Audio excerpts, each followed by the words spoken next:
What's up, everybody, and welcome back to Enjoying the Review. I'm your host, Incomparable Zach Jones. And guys, it's that time of year again where we kick off with the first big movie of the year, which in this case is the newest Marvel movie, Captain America Brave New World.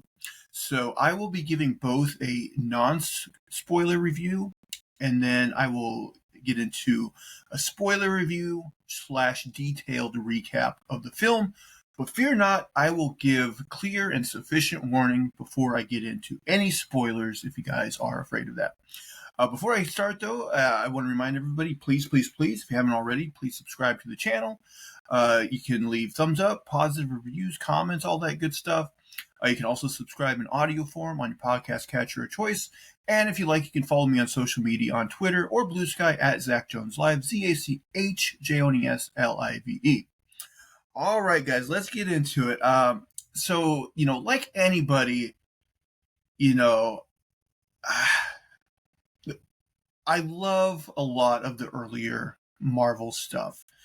Like if you look at Iron Man through Infinity War and Endgame, that whole storyline. Yes, there's several mid Marvel movies in there, and there's some straight up stinkers in there as well.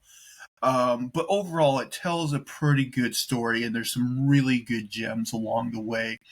And I think, like everybody, lately the Marvel movies, while some of them I've liked more than it seems like the general populace does, they have not been hitting in the way people like.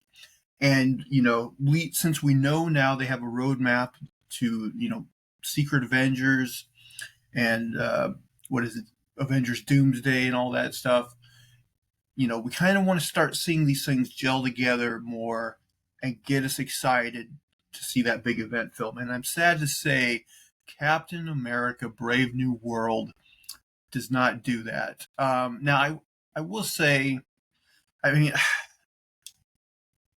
don't absolutely despise this film. I almost wish I did. This is the hardest kind of movie, I think, to review because it's not like it doesn't do anything great where I can sing a bunch of its praises, but it's not so heinously bad that I can have fun picking it apart. This is mid Marvel. It just is. In fact, I'll just say I'm giving this movie a 5.5 out of 10. I think, if you guys haven't seen this in the theaters, this is a wait for streaming. If you have any interest in this movie at all, this is a wait for streaming type of movie. And honestly, it's one I don't think people will revisit. They'll just watch it once because it's a Marvel film, and they'll never feel the need to revisit it. And one of my problems is this movie heavily references a prior MCU film, which is also, for me, a done-in-one film that I forgot mostly, and I think a lot of people are in the same boat. So let's get with my big nitpicks of the movie. Again, spoiler-free right now. So yeah, like I said, it's pretty bland. The action that's in it is very boilerplate.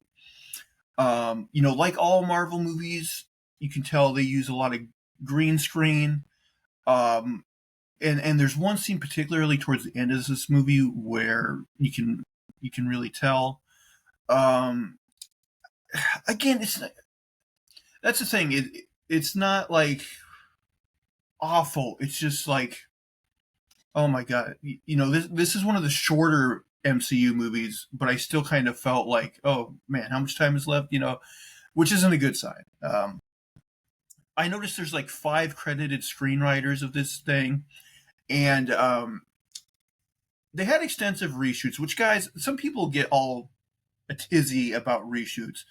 Reshoots generally are not a bad thing, especially in this day and age. They're scheduled from the start. They know, especially Marvel does this, they know they're going to come back and do reshoots, so they schedule them right away.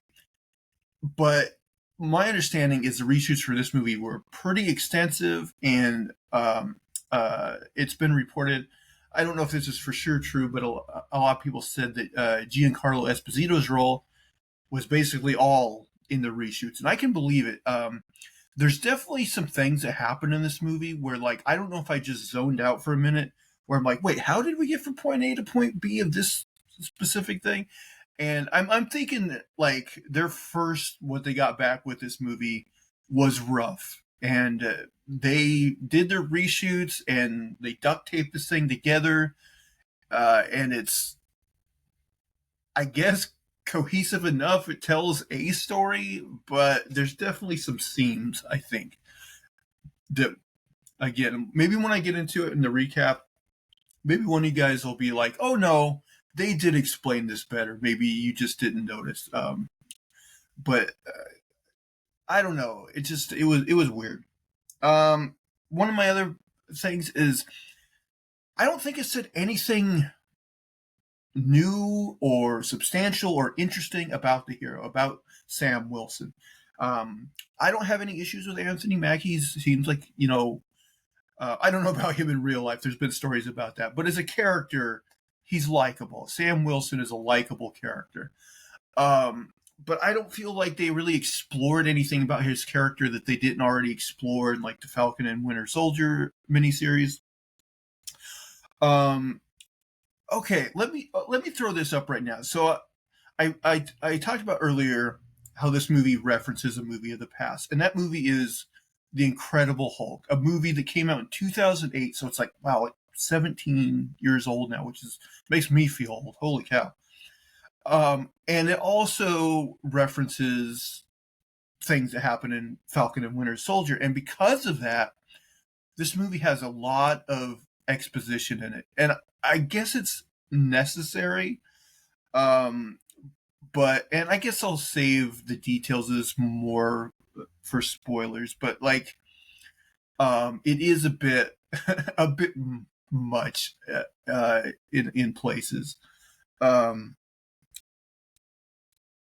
Also, I don't feel so with these MCU movies. It's weird having a shared universe because you want the movie to tell a complete story on its own, but then you kind of want it to play into the larger MCU picture.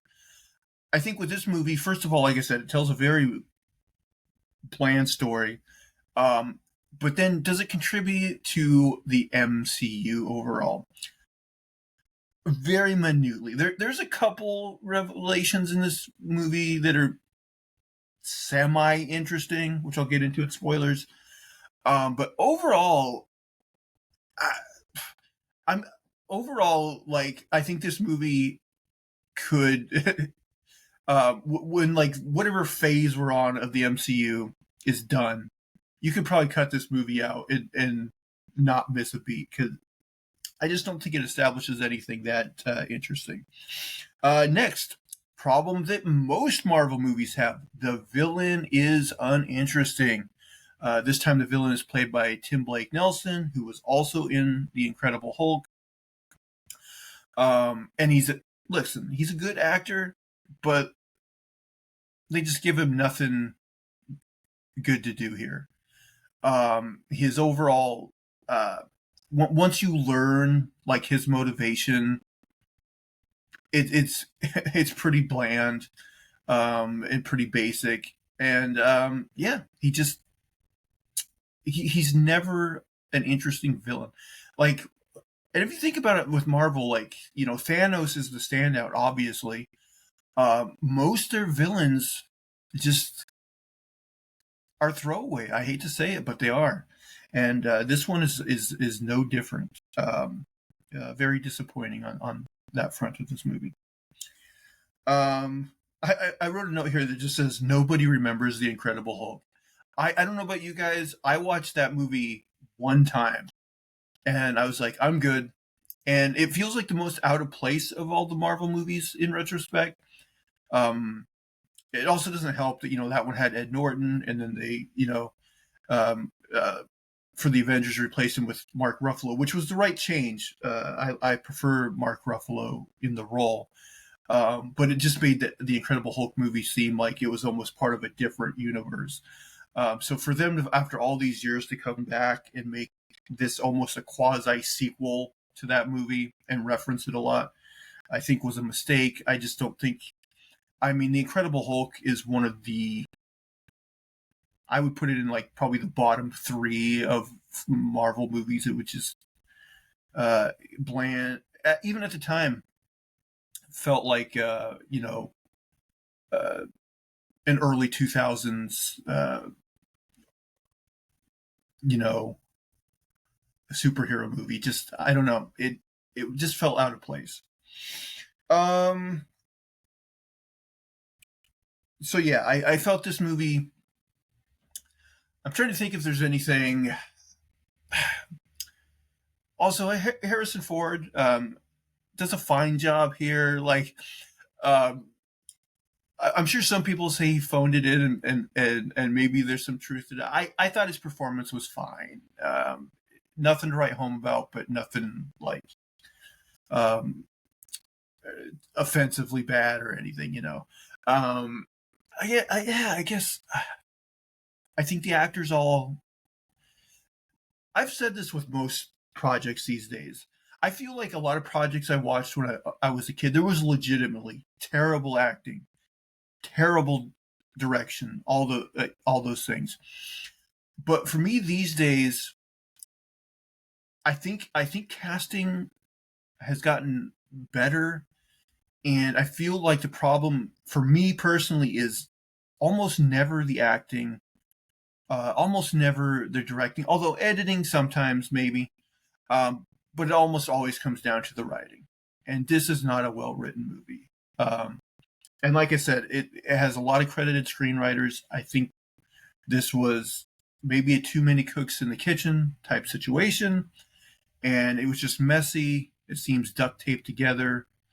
It just it's not a smooth ride, and it they did their best to piece it together, but it's not satisfying.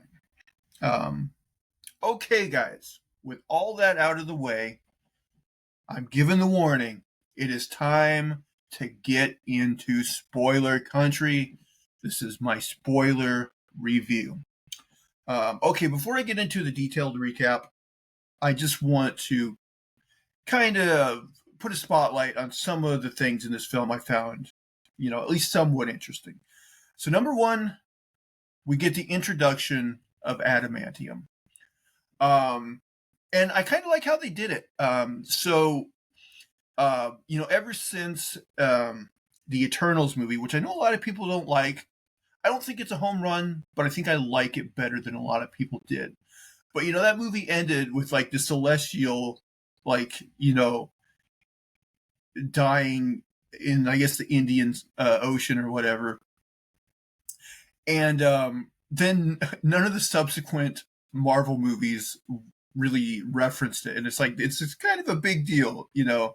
And so the way the MCU here did this is to say they've started basically mining that celestial, and they discovered this new material that they've named adamantium. So that was their way of getting adamantium into the MCU, and I kind of like that. I kind of like them linking it to that Eternals movie, because that does kind of put some cohesion of that overall MCU story I was talking about. So the other thing is, at one point in this movie, early on, Harrison Ford, Thaddeus Ross, asks Sam to put together a new group of Avengers. He eventually kind of fires him, and you know, but by the end of the movie, like I'm thinking they still want us to come off this movie thinking, yeah, there's going to be a quote unquote new Avengers group, and maybe Sam is going to lead that group, which would make sense. But I think they want us to know that part of the upcoming Avengers movies will be the forming of like a new group of Avengers, and so that's somewhat interesting. And my other takeaway, so the post-credit scene, Sam has a meeting with the leader, although I don't think they ever call him that in this movie, aka Samuel Stearns. And he warns Sam that what's he going to do? Like, there's another world, and what's he going to do when the others get here? I think he says the others. Now, what's he referencing? Is he referencing mutants? Is this going to lead to an Avengers versus mutants type showdown in the future? Who knows? But the fact that they referenced adamantium here and now this, at least gives us the sense that perhaps they're finally setting up some dominoes for the introduction of the X-Men into the MCU. But man, I honestly don't know how they're going to incorporate the X-Men into the MCU. The MCU already feels overstuffed to where, like, movies that have sequels, the sequels take forever to come out. Shang-Chi, which again is kind of I liked it well enough, but it is kind of a mid-tier Marvel movie. Like, the sequel for that's coming out, like, I don't know if it's next year or the year after, but it's like, it's a long ways to wait, and I think people lose interest if they don't have a roadmap that kind of puts these sequels closer together. So it's like they're teasing this stuff, but like, I'm honestly starting to wonder, like, are we getting the X-Men by 2030? I don't know. And will people care by then? I don't know. That's the other thing, is I think superhero fatigue is real, and it is happening, at least in the MCU. So it'll be interesting to see if they can dig themselves out of the hole and get people genuinely excited for Doomsday and Secret Wars. But this year we still got Thunderbolts and Fantastic Four. I think I'm actually looking a little more forward to Thunderbolts. But then we've only seen that little teaser for Fantastic Four. So fingers crossed, guys. Fingers crossed that the MCU will give us some good surprises this year. Okay, with that said, guys, let's dig in to the plot details and recap. Now, I will say, these are just me from my memory. I watched the movie and then wrote down as much stuff as I could possibly remember. So there will be things I miss, maybe things I get in slightly wrong order, but I'm going to hit all the high points. But I will say, guys, I recommend, just for an exercise, you guys try this one time. Watch a movie in the theaters and then try to, just from memory, write down as much of the plot as you can remember. It's difficult. It's definitely a mental exercise. Okay, so the movie opens on Thaddeus Thunderbolt Ross, of course, now played by Harrison Ford, and he's about to give a speech. While he's waiting, he takes a pill, and he will, many times in this movie, be taking a pill. And I gotta say, like, from the jump, I'm like, oh, this pill's definitely related to the Red Hulk. Either he's keeping the Red Hulk at bay, or somehow they'll lead to him hulking out, which ends up being the case. But an easy thing to put together. So he is now the president of these United States. And in this speech, he references both the snap, the Thanos snap, and half the population disappearing, and the celestial in the Indian Ocean. And he says, given these crazy things that are happening, we can only move forward together. As I mentioned in the when I was first started talking spoilers, I'm glad they finally referenced that celestial, because that is kind of a big deal. A big plot point to leave hanging. So I'm glad they did.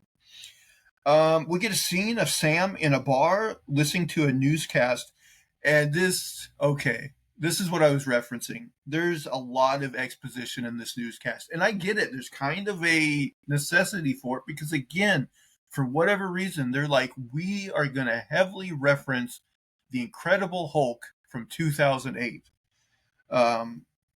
So this references um, how the Hulk and the Abomination got in a fight and tore down part of Harlem. But Thunderbolt Ross was able to catch the guy responsible, referring to Tim Blake Nelson's character, Samuel Stearns. And also in this newscast, it's like, and it caused a strained relationship between him and his daughter, Betty. And I'm just thinking, what newscast would consider that a relevant fact for the audience? Like, oh, we got to talk about the general strained relationship with his daughter. That's important to get it. I mean, it's like it's something no newscast would do. And I was like, oh my God, the exposition here. So now we cut to Captain America in a foreign country. I'm sure it said, I remember it's pretty sure Spanish speaking country, but I don't remember where exactly. And he's trying to secure a mysterious package that's in the hands of terrorists. Again, a pretty kind of boilerplate scenario for this kind of movie. So Captain America's on the radio with, I guess he's an army man, a character named Joaquin Torres. Captain America lands, and we get an action scene where he gets to show off, and he takes out all these guys, and he gets out his wings, and these guys, they start like shooting at him or whatever, and the wings glow up purple, and we find out that he got vibranium wings from Wakanda. And I think the guys even said, "Oh yeah, he got that as a gift for helping out Wakanda." And I'm like, I'm trying to. I guess that was in Infinity War where he helped there. I'm trying to think what they're referencing. I assume that's it. Um, so he takes those guys out, but some bad guys on a motorcycle show up, and while he's busy with those guys, they take off with the package. Now, Captain America, that's his priority, is getting the package, but he notices that there's some hostages in this nearby church. So he's like, nope, I got to go after these guys first. So the people in the church are being held hostage by a character named Sidewinder, played by Giancarlo Esposito. And he is supposedly he's the guy that had the package, and he's waiting for the buyer of the package, who never shows up. So Sidewinder, his guys tell him that Captain America's on the scene, so he walks away. Captain America shows up, and he beats up another action scene where he's beating up all these guys in a hallway. Now, by the way, so Sam Wilson differs from Steve Rogers, and in that he never took the super serum. He's just a guy. But I'm like, the super serum kind of explained how Steve Rogers could just fling the shield around. It didn't really explain how he always got that perfect angle, so it always bounced exactly, right back to him. Unless he just has like a strong magnet on his arm, I don't know. But Sam is able to do the same thing, and I get that it's like a vibranium shield or whatever, but like it seems like he shouldn't be powerful enough to throw it around in the same way that Steve Rogers did. I like that we get the different fighting dynamic with Sam because he has the wings and can bring the aerial combat into it, which is cool. But I don't know. It just seems like he shouldn't be able to throw the shield around in the same way that Steve Rogers did. But whatever. It makes for kinetic action, I guess. Anyway, he beats up all these guys in the hallway. And then he uses his little drone Red Wing to save the last of the hostages. It goes behind him and snaps them. So Captain America wants to go after Sidewinder So he allows Joaquin to go after the package, and he has given Joaquin his old Falcon uniform and tech. So he's becoming the new sidekick for him, the new Falcon. So Captain America catches up to Sidewinder, but lo and behold, Sidewinder has this large bodyguard to keep Captain America busy so he can get away. And I noticed they credit this bodyguard character as Copperhead, but I don't think they ever actually call him that in this scene.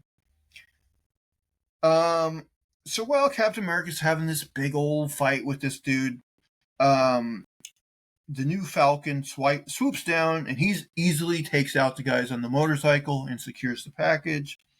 And then after this long back and forth fight, Captain America is able to win against Copperhead. And again, there's nothing technically wrong with any of the action scene here. It's just, there's nothing to write home about there either. There's nothing like very special about it. It just seems like any action scene we've seen a million times, any fight scene we've seen a million times. No new ground broken. So Captain America has a conversation with one of his military friends here, and he tells him this whole thing seems suspicious, that, the buyer didn't show up, and he chose this place that wasn't well protected, and something just doesn't smell right. So Joaquin expresses interest in becoming a superhero. So Sam says he knows a guy that can train him. But I think he's like, this guy's serious, and so you gotta watch your mouth around him or whatever. So we cut to Baltimore, Maryland, I believe, if I remember right. And Sam introduces Joaquin to Isaiah Bradley. And Joaquin, he constantly, Sam told him to be quiet, so of course he's not. And he keeps making these jokes about how Isaiah is old, and none of them are particularly funny. They're just kind of like, oh, okay, eye rolling. And because not everybody who watches this watched Winter and Falcon Soldier, where we learned about Isaiah, they have more exposition here where they talk about, oh, you were the first Captain America, and the government locked you up for 30 years and experimented on you, and they wedge in his whole backstory. That's one thing about, when they first started doing the Marvel TV shows, I kind of thought the movies would just kind of ignore them or hardly reference them at all. But they decided not to do that. They're like, no, we want everybody to watch them. So, they're canon and we're going to reference them. And I honestly don't know if that's a good idea, because I know there are people who just watch the movies and do not watch the shows because, of course, they're more of a time dedication. So Sam and Isaiah have a training exercise where Sam is supposed to take 3 flags off his body, but Sam only manages to take 2 of the flags before Isaiah gets a hit on him, and he's like, "It's the last hit. It's only the last hit that matters," which I thought for sure would be a callback in the last scene where Sam was almost going to lose, and then he wins, and he's like, it's the last hit that mattered. But they didn't do that. Too many screenwriters. I bet you anything there is a version of the script that called that back, but they couldn't use it. So Sam gets a call from the president, which angers Isaiah, and he goes off into another room. So Sam goes up to him and asks what's wrong. And Isaiah says he doesn't feel right about Sam taking direct orders from the president, given what the government did to him. And Sam tells him not to worry because he's got a woman on the inside that can kind of keep tabs on the president for him. By the way, I should have set this up. Her name is Layla. And there was a brief scene before this with her and the president at a gravesite, and basically it just let you know that his wife died many years ago, and again he has the strained relationship with his daughter. It wasn't a major scene or anything. So Sam tells Isaiah that he has an invitation to the White House, and he wants Isaiah to come along with him. And Isaiah reluctantly agrees. So Sam, Isaiah, and Joaquin, they get all dressed up in their fancy suits, and they get a limo ride to the White House. So Sam is greeted by his woman on the inside. Her name is Layla Taylor. I'm not sure if she's in the comic books or not. I know Joaquin is. And she tells Sam that the president wants to have a private meeting with him, and she thinks it could be a good opportunity. Sam is like, worried that he's going to get yelled at or something, but she says, no, it's not like that. So they have a meeting, and here is where Ross tells Sam that he wants him to form a new team of Avengers. Sam reminds him that he's always been against the Avengers, and, in the Civil War, he brought upon the Sokovia Accords, and, he basically tried to hunt down Natasha, Steve, and him for like a 3-year span. Ross tells him that the snap and the events recently have changed things. And, now he sees the necessity, for the Avengers. He tells him he doesn't need an answer right now, but, wants him to think about it. Okay, so now Ross has a presentation in a room with a bunch of people that includes Sam, Joaquin, and Isaiah. And in this presentation, he reveals, again, one of the more interesting, I thought, things in this movie, that the Celestial in the Indian Ocean is made out of adamantium. And he thinks this adamantium could have applications in tech, medicine, and defense. Which I don't know about medicine. Has that ever been done in Marvel? Are people making pills out of adamantium? It seems like it would be dangerous. Although maybe he means it could be used as like a prosthetic or something. I don't know. But the problem, of course, is now there's a bunch of countries that are also trying to claim the adamantium as a resource. There's kind of this race now. So his big mission of this movie is to create these peace accords which will share the adamantium amongst all these different countries. And I guess the big ones involved here are Japan, France, and India. So all of a sudden, Isaiah hears this old song that we find out is this old song called Mr. Blue, which I looked this up because, again, I haven't watched The Incredible Hulk forever. I think the Samuel Stearns character in that movie used the pseudonym Mr. Blue, so there is a connection there. And so it turns out that they're kind of aping the Manchurian Candidate here. All of a sudden, Isaiah gets brainwashed, and he gets a gun, and he shoots these glass displays by the president. Now, I'm not sure, the security here was not great. Now, I know a bunch of Secret Servicemen also become Manchurian Candidates here. They get brainwashed. But it seems like, I don't know if he had this gun on him or he was just easily able to take it from someone sitting near him. But it doesn't seem like security was necessarily doing a good job here. I think this Secret Service here might have to fire a few people. But anyway, now there's chaos. There's glass everywhere, and now these other guys are attacking. So Sam and Joaquin fight and subdue all these other, Secret Service guys that are brainwashed. And we also get a glimpse of the president's head of security. Her name is Ruth Bat Seraph. And I guess in the comic books, she is a character named Sabra. Although, again, I don't think they ever call her Sabra in this movie. I think they just call her Ruth.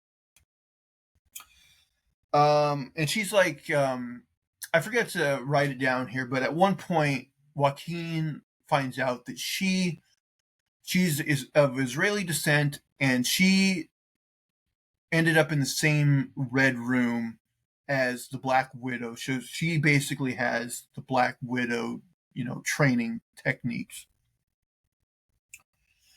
So while they're busy fighting those guys, Isaiah crashes out through a window of the White House, and he doesn't make it very far, and he gets surrounded by the military, and that's where the trance wears off, and he's like, "Where am I? What's going on?"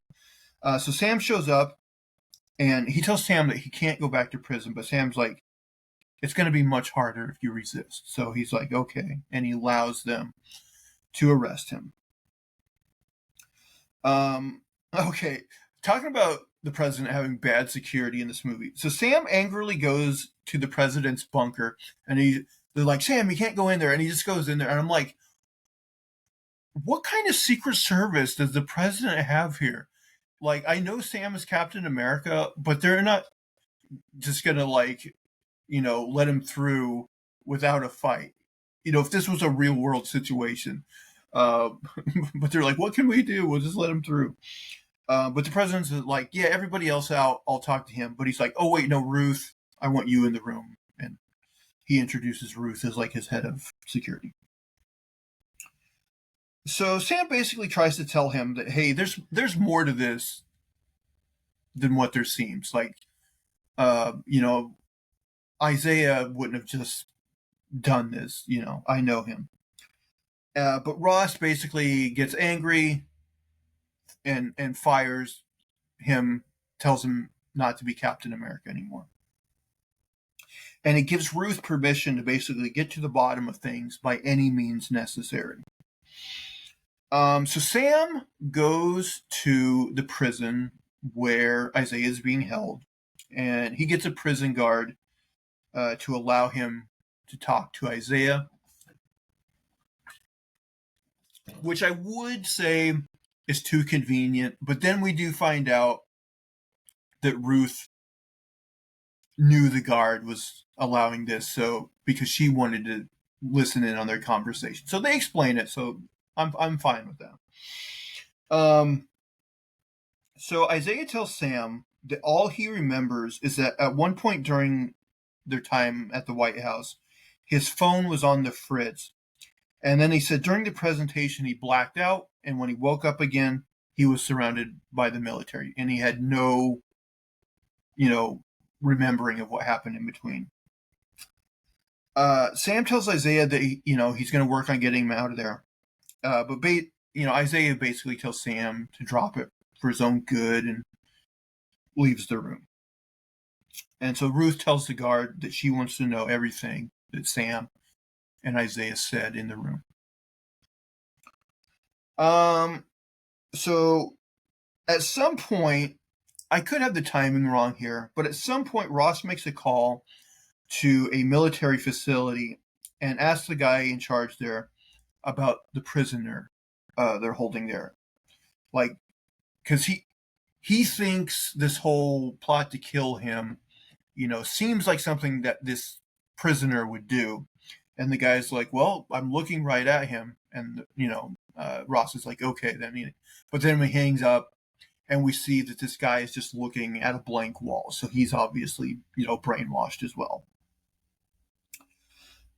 So Sam has Joaquin hack into the White House CCTV footage, and he notices that Isaiah's phone did flash weirdly in his face. And then he notices, oh, all the guys that became shooters had their phones flash in their face. So he puts it together that, yeah, these guys got brainwashed. So Sam's like talking to him while he's like in traffic in his truck. And then out of nowhere, his vehicle starts getting shot up by Sidewinder. And Sidewinder throws a grenade in there, it explodes, it appears that Sam is dead, and he's on the phone with this mysterious buyer. And, of course, Sam is not dead. He shows up. They get into this fight. Sidewinder kind of gets the best of him, like, and chases him into, I guess, like this little junkyard. And Sam is able to. What does he do? He like pours battery acid on something and gets it to smoke, and that just like leads Sidewinder in where he can get the jump on him and knock him out. By the way, at some point, Sam gets stabbed with a knife in this fight in the chest, and it barely phases him. And again, I'm like, this guy is not a super soldier. That should have really hurt him. You know, it should have really caused him a problem, but it doesn't seem to. So he gets on the phone with the buyer, and we get a quick glimpse of the buyer, and we see that he has a green eye, indicating that gamma radiation in the Marvel universe, anyway. In his bunker, the president has a meeting with the leaders of India and France, and they tell him that if he cannot get Japan on board, his diplomatic treaty will not work. So he assures them that he can get Japan on board, and he tells Layla that he needs to get out of the bunker, even though it puts him at a greater risk. So, it's a whole excuse to, get him out of this bunker. So Sam gives Joaquin Sidewinder's phone and asks him to look up the location of the person he was just talking to. And this place is in the middle of nowhere. It's very nondescript. And Sam puts it together that this is most likely some sort of military installation that's hiding a prison. So Sam decides to investigate the place as Captain America, even though the president fired him and told him not to be Captain America anymore. And he tells Joaquin to grab his Falcon gear and tag along. So now we get a scene with Ruth. She goes to the prison to question the other shooters who are being held separately from Isaiah. I guess because Isaiah has this, super serum and he needs to be in his own cell. But they are all murdered by a brainwashed prison guard. I think the same guy from before. And we can hear the Mr. Blue song playing on his radio. She briefly talks to Isaiah as well, but she then gets interrupted by Ross, who wants her to go to this facility that Sam and Joaquin just uncovered. So they drive to this military base, and they use Red Wing to, cut a laser through the fence, mess with the security camera so it loops the footage, and so they can get past the guards, and so they sneak in, and they basically find just a bunch of empty prison cells, and then behind this one, extra security door, I guess, there's another cell that has a laboratory set up. So they're like, what's this? And so they find a bunch of medical data on the men that were brainwashed into being shooters, including Isaiah. All their pictures are on the wall, and they have all their medical data. They also see medical data on President Ross, and along with a note about him taking pills and not to exceed 3 per day. So now I guess he knows there's some sort of connection between the president, the pills in this facility, and the prisoner. When they entered this room, they seen there was like a diploma for Samuel Stearns. Again, I get that the president, we're going to learn, was giving him this leeway to conduct his experiments. But why would he have his medical diploma on the wall? That seemed weird to me. So all of a sudden, Samuel Stearns, aka, again, in the comics, I believe he's known as the leader, but I don't think they ever actually call him by that name in the movie. He shows up, and he's revealed that, he was the buyer, the mysterious buyer. And we can look at him. So he has the green eye, but he also has green, like, brains almost, like, coming out of his head. And so his origin, I guess, is, and I had to be reminded of this because, again, I haven't seen The Incredible Hulk since 2008 or whatever, that he had an open wound and a drop of Banner's blood got in that, and it had this effect of affecting his brain, um, and, like, made him smarter. And so Ross started experimenting on him, basically forcing him to take more gamma radiation, and this just altered his appearance more and more to till he looked like he does here. But it also made his mind, I guess, capable of very complicated calculations, and also makes him have very accurate predictions of things that will happen in the future because he can just, see in such a different dimension, I guess, in so many different directions, and anticipate certain things will happen, that sort of thing. So Ross made a deal with Stearns that if he helped him get elected president, he would then in turn use his presidential power to give Stearns a full pardon. And of course, Ross went back on his word and did not do that. Sam tells him, he's basically like, I still have to bring you down. And so Stearns, like, has this weird, like, ray that shoots down on him, and he's like, stop being so boring, which is what I was saying at the movie throughout, basically. So he orders some brainwashed men to attack them, which gives him time to get out.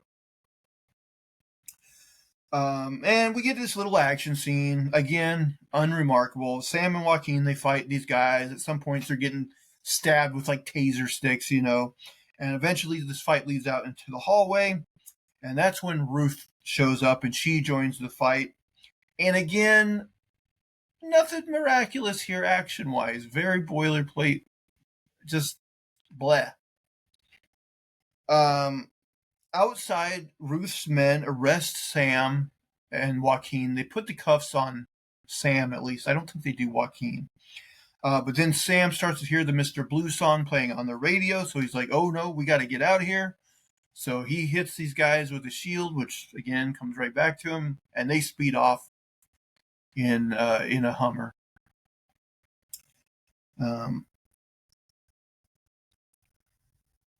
So Ross has a meeting with the president of Japan, and the president accuses him of basically saying that the action scene at the beginning with the container was kind of a ruse just so America could get the container of. Oh, and I forget, they did reveal this, I think, in the president's presentation earlier. That container was refined adamantium, and it was like the only batch of refined adamantium, and it was taken from the Japanese. And he basically accuses the whole thing to be a ruse so America could get their hands on that container, and that, like, it wasn't really stolen by a terrorist third party, that sort of thing. And Ross basically tells him that, it's too bad you're so stupid that you could be duped into believing this, which of course leads to a breakdown of the peace negotiations. So Ross decides that he's going to, go to the Indian Ocean, and, basically he's going to take the adamantium by force if necessary. So he's like, it's wartime now, and America's going to be the ones that get the adamantium. So now Sam shows up at a military base where his military buddy from earlier is. And conveniently, they have Sidewinder in custody. which honestly is pretty dang convenient. Um,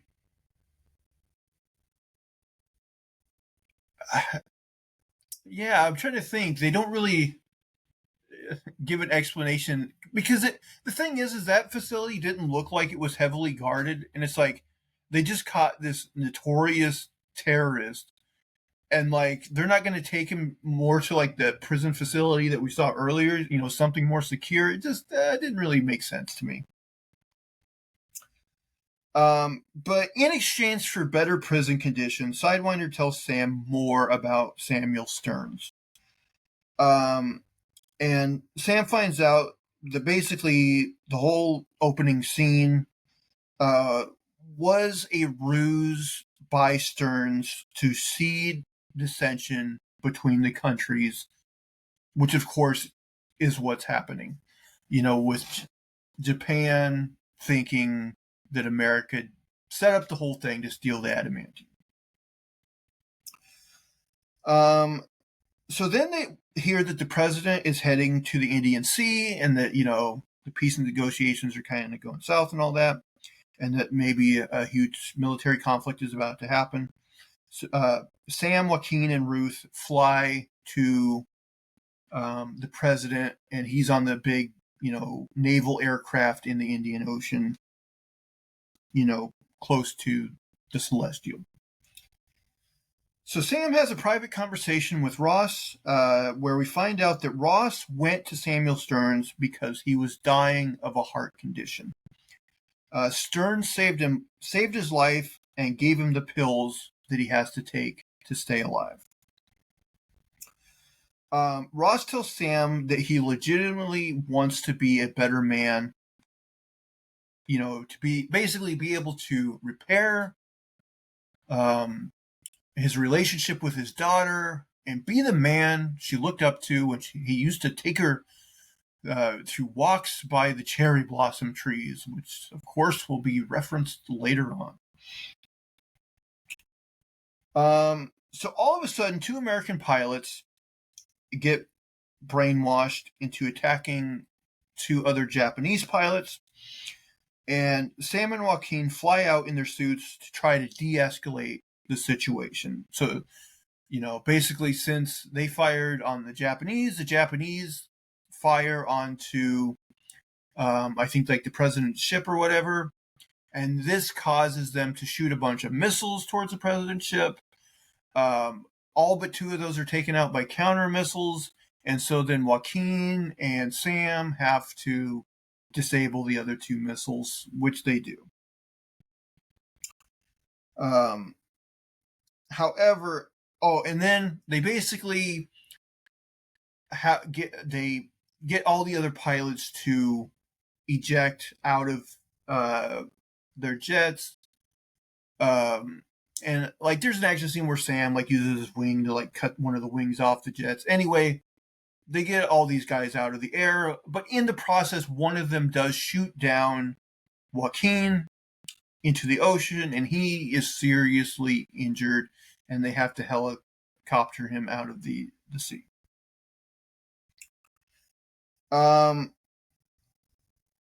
So Samuel Stearns visits the house of an admiral, and we hear gunshots where apparently he shoots both the admiral and his wife. And I guess this gives him the ability to call Ross and agitate him. He's basically trying to get him to Hulk out, become the Red Hulk, and it almost works. Like we see his leg start to get a little bigger and stuff like that. But ultimately, because Sam, I guess, and Joaquin saved the day,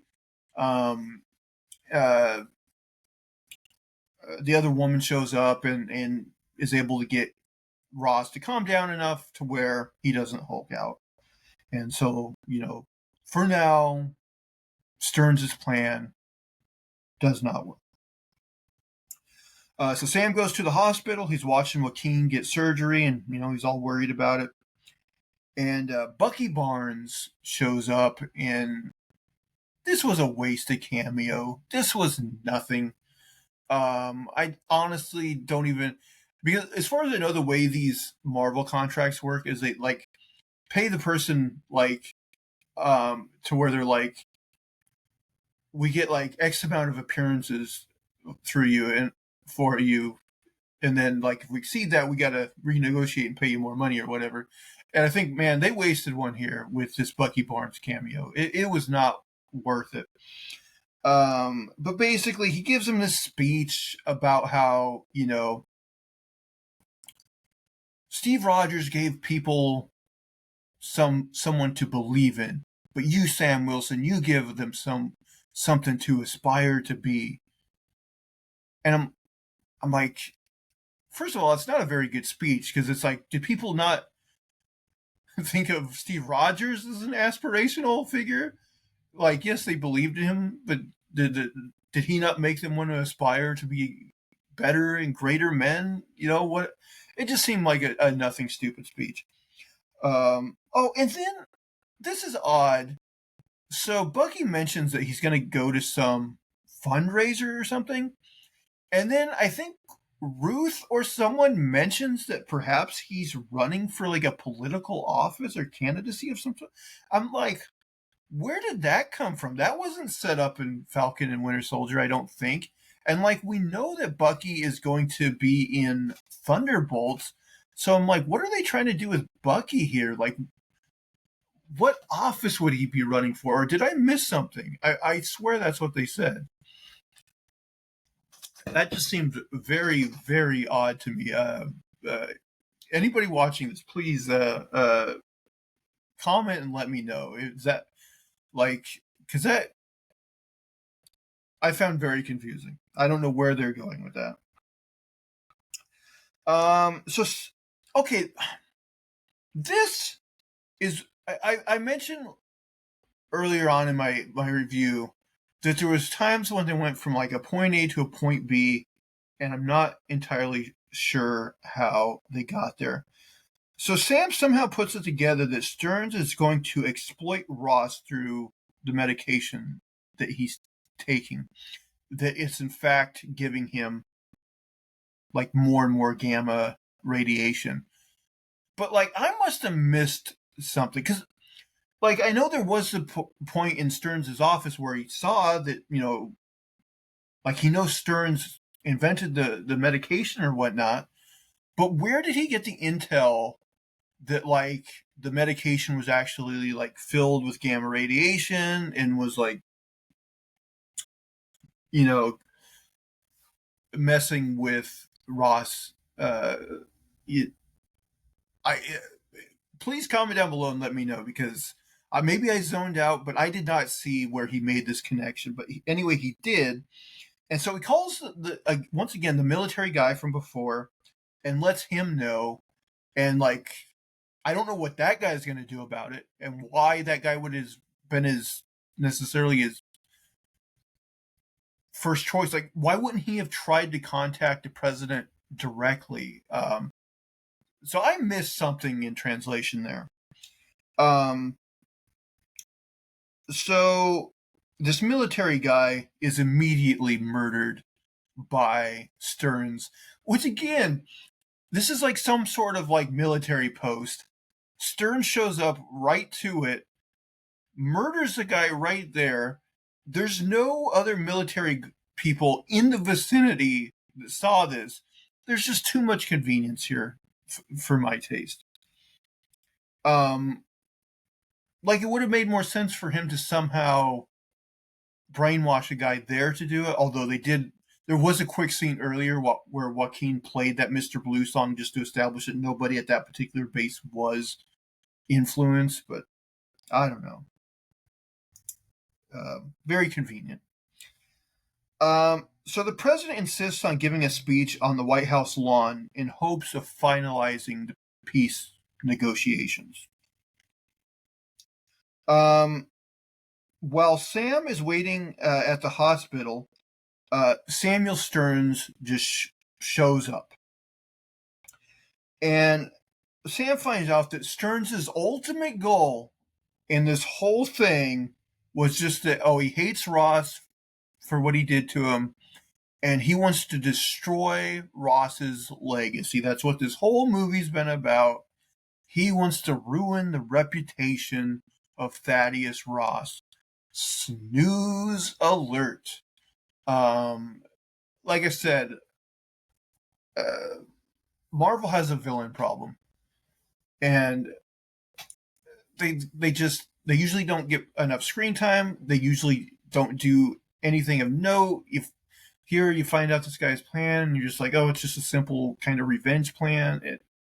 Well, convoluted, but at the end, that's the motivation is revenge. Um, it's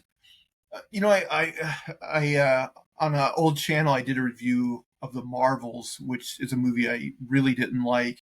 And one of my big problems with the Marvels is the villain in that movie was an afterthought of an afterthought, just nothing. And again, I think Stearns here was a boring villain.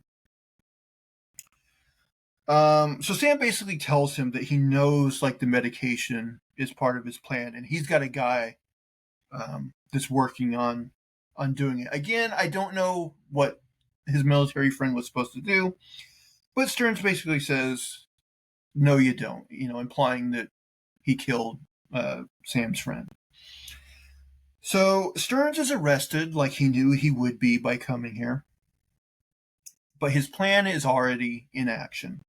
So back at the White House, while Ross is speaking, all of a sudden there's speakers and there's a pre-recorded message by Stearns, and I forget what he even says in it, but whatever he says triggers Ross to finally Hulk out, and we get the Red Hulk. Um, once again, the Secret Service in this movie are absolute idiots because they see the president turn into the Hulk, and their first thought is just, oh, we'll shoot him. Even though it's our job to protect the president at all costs, and also, like, from knowledge of the Green Hulk, we probably should know to try to not do things to anger a Hulk. We'll just shoot him. So just it made no sense really. I guess you could say, oh, they're scared, and like that's going to be anyone's first thing is like, oh, there's a monster. I got to try to put it down, but I don't know. They do have some knowledge in this world of the Hulk and what a Hulk can do.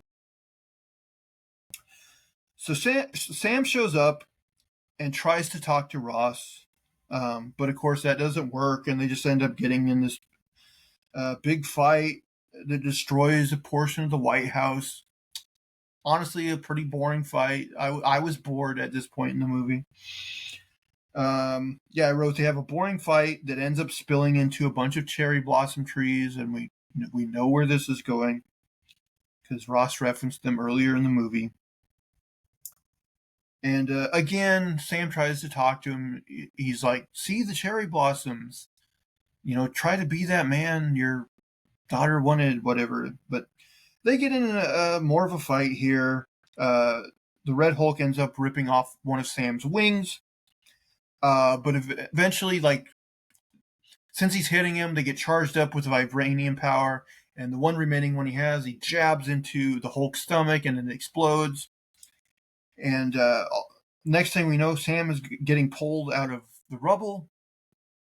And much to his dismay, the Red Hulk gets back up. But then finally, Sam is able to talk the Red Hulk down, again mentioning his daughter, mentioning Betty. And the Hulk puts out his hand and the cherry blossom leaf falls on it. And he remembers Betty and all this, and he goes back down, transforms back into Harrison Ford.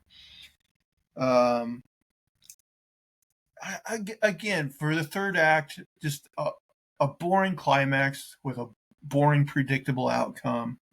It was just a big nothing. So Sam visits Ross at the Raft prison. That's the one in the ocean. And he tells him that the peace accords are named after him, and they did successfully go through. And, we find out that basically he gave up the presidency, for the good of the American people. And of course, Liv Tyler, they gave her barely anything to do in this movie. There was a quick phone conversation earlier between her and Ross, and now she gets a quick conversation here with him. I like Liv Tyler, and she's not in a lot of things these days, it seems like, so I was kind of hoping they would have, gave her more to do in this movie. And, of course, Betty Brant in the comics plays a bigger part. So, I don't know, I was kind of hoping that Liv Tyler would play a more substantial role in the movie, but she really doesn't. This is the only scene she's physically in. So the movie ends with Sam visiting Joaquin in the hospital. And, Joaquin has this teary speech about how Sam was the hero that he looked up to and how he wants to be a hero like Sam and everything. And then he jokes about wanting vibranium wings for the Falcon suit, and they have this back and forth that doesn't work at all. It's not funny. And then the movie just ends, and you're like, oh, that was it. Okay.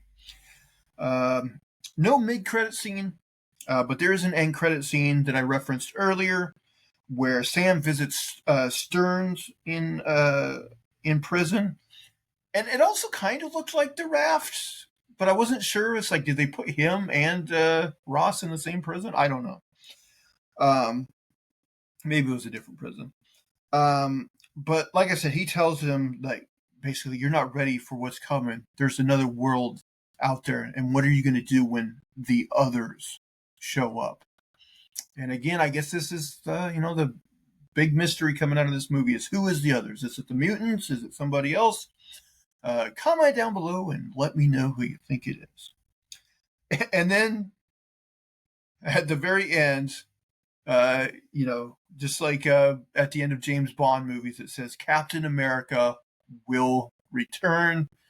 And I'm kind of like, I hope you mean in Avengers movies, because I do not need another one of these. Which maybe is harsh. Again, it's not Anthony Mackie's fault. This movie just, from a I think from a writing and editing standpoint, and the rumors about having to do extensive reshoots, this movie just did not come together, and ultimately it was unsatisfying. It just, like I referenced at the beginning, it wasn't heinously bad. It was just, it was bland. It was you want to get excited for these movies, and boy, oh boy, partway through this, I'm like, I was just bored. I feel like we saw him in action in, other movies, and it was the same thing we got here.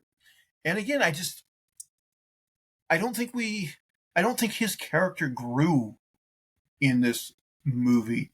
It's still him being uncertain about being able to take up the mantle of Steve Rogers, and him not being Steve Rogers. It'd be one thing if at the end of this movie he kind of came into his own, and he's like, you know what? I am Captain America, and I'm a dang good one at that, or something. It would just be good to see him progress in a meaningful way. And I kind of think he was the same character at the end of the movie that he was at the beginning of the movie. I don't know. Didn't do much for me, this movie, and I think it's going to be a very forgettable Marvel movie for most people. But guys, anyone who stuck around this long, I'm curious what you thought. Was I too harsh on the movie? Was I maybe too lenient on the movie? Please comment down below and let me know. But guys, as always, please, if you haven't already, subscribe to the channel. Costs nothing, helps me out a lot. Also, likes and thumbs up, comments. Those things go a long way in helping in the algorithm. And you can also follow me on social media on Twitter and Blue Sky at Zach Jones Live. That's ZachJonesLive. But guys, until next time, I hope you're enjoying the review. Bye, guys.